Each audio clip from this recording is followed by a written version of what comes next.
Aztlan, or sometimes Aztlan, is the name for the mythical homeland of the Aztecs. So the ancient Mesoamerican civilization, also known as the Mexica. So according to their origin myth, the Mexica left Aztlan at the behest of their god ruler Huitzilopochtli to find a new home in the Valley of Mexico. In the Noaha language, Aztlan means the place of whiteness, or the place of the heron, which I don't think that's translated right, because like Huitzilopochtli, he's supposed to be the hummingbird of the Southern Cross. So, that Cool it with the anti-Semitic remarks. So whether it's a real place or not is open to question. So according to various Mexica versions of the stories, their homeland Aztlan was a luxurious and delightful place located on a large lake where everyone was immortal and lived happily among abundant resources. There was a steep hill called Culhuacan in the middle of the lake, and the hill where caves and caverns collectively known as Chichomostoc, where the ancestors of the Aztecs lived. So this land was filled with vast quantity of ducks, herons, and other waterfowl, red and yellow birds that sang incessantly, and great beautiful fish swam in the waters. Shade trees lined the banks. So some people speculate that this area could be the Salt Lake region in Utah. Others would argue that the Great Lakes over by Wisconsin, and some might go as far as to say that they originated from Hyperborea, if you want to go that far. So at Aztlan, the people fished from canoes and tended their floating gardens of maize, peppers, beans, amaranth, I don't know what the hell that is, and tomatoes. Amaranth? They had fucking thoughts over there? I think that's a Twitch streamer, but who's only a hoe because she's a victim of her husband's abuse or some shit. Even though she's making, $7 million a month or some shit. So, but they left their homeland, and everything turned against them. The weeds bit into them. They left Amaranth? The rocks wounded them. The fields were filled with thistles and spines, and they wandered in a land filled with vipers, poisonous lizards, and dangerous wild animals before reaching their home to build up this place of destiny, Jonathan. So, like, back in the day, that's what we used to call the ancient word for Mexico City. But then, if you watch Ancient Aliens, they pronounce it Teotihuacan. So, I don't know which is the correct pronunciation. You're talking loud and saying nothing. So, in Aztlan, the myth goes, the Mexica ancestors dwelled in a place of 7 caves called Chichomostoc. And so each cave corresponded to one of the Nahuatl tribes, which would later leave the place to reach in successive waves the basin of Mexico. These tribes, listed with slight differences from source to source, were the Xochimilca, the Chalca, the Tapaneca, the Culca, the Talhuica, and the Talhecala. And these groups were to become the Mexica. So oral and written accounts also mentioned that the Mexica and other Nahuatl groups were preceded in their migration by another group collectively known as the Chichimecas, who migrated to north to central Mexico sometime earlier and were considered by the Nahuatl people less civilized. So the Chichimeca do not apparently refer to a particular ethnic group, but rather they were hunters, northern farmers conscious of Tolteca, the sea dwellers. So the urban, agricultural populations were already in the basin of Mexico. So stories of battles and interventions of the gods along the journey of the road, like oral origin myths, earliest events blamed natural and supernatural events, but the stories of the migrants' arrival to the basin of Mexico are less mystical. So several versions of the migration myth included the story of the moon goddess Cuilhuacuy and her 700 star brothers who attempted to kill Huitzilopochtli, the sun, and the sacred mountain of Coatepec.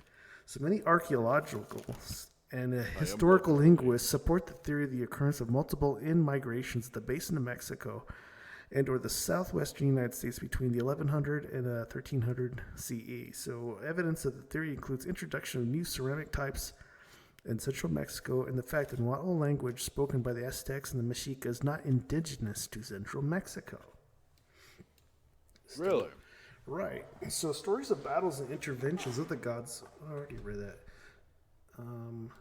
So Aztlan, the source of fascination for the Aztecs themselves, the Spanish chroniclers and codexes report the Mexica king Moctezuma el Huehuetlán, or Montezuma I, he ruled between 1440 and 1469, sent an expedition to search for the mythical homeland. 60 elderly sorcerers and magicians were assembled by Moctezuma for the trip and given gold, precious stones, mantles, feathers, cacao, vanilla, and cotton for royal storehouses to be used as a gift for the ancestors. The sorcerers left Tenochtitlan within 10 days to arrive at Coatepec, where they transformed themselves into birds and animals to take the final leg of the journey to Aztlan, where they reassumed their human forms. At Aztlan, The sorcerers found a hill in the middle of a lake where the inhabitants spoke Nahuatl. The sorcerers were taken to the hill where they met an old man who was a priest, the guardian of the goddess Coatlicue. And so the band took them to the sanctuary of Coatlicue, where they met an ancient woman who said that she was the mother of Huitzilopochtli and had suffered greatly since he left. He had promised to return, she said that, but he never did. So people at Aztlan could choose their age according to this goddess, and they were immortal. Choose their age? Yeah, Like, you could just what they choose what look age. like, Yeah. right? Okay. So I was the gonna reason say. the people in Tenochtitlan were not immortal is because they consumed cacao and other luxury items. The old man refused the gold and the precious goods brought to by the returnees, saying that these things have ruined you. They gave the sorcerers waterfowl and plants native to Aztlan and maguey fiber cloaks and breechcloths to take back with them. The sorcerers transformed back into animals and returned to Tenochtitlan.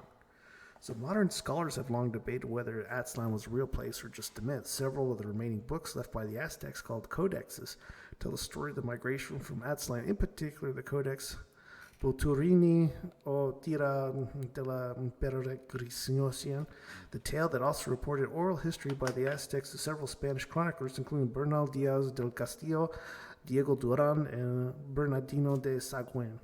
So the Mexica told the Spanish that their ancestors had reached the Valley of Mexico 300 years before having left their homeland, traditionally located far north of Tenochtitlan. So historical and archaeological evidence shows that the migration myth of the Aztec has a solid basis in reality. Really? So here's the thing, man. These people aren't indigenous to Mexico, even though they claim, you'll hear people arguments for it belongs to the indigenous people. Like, well, they're not indigenous. They were only there for 300 years before the Spaniards arrived. They're just migrants. Were the Where is OG the- colonists? No, they would call them migrants because they migrated there. They didn't colonize Yeah. it. The area was colonized before they arrived. But by a different tribe, Because alright. they didn't build the pyramid, someone else did. Right, right. Where is the KKK when we need them?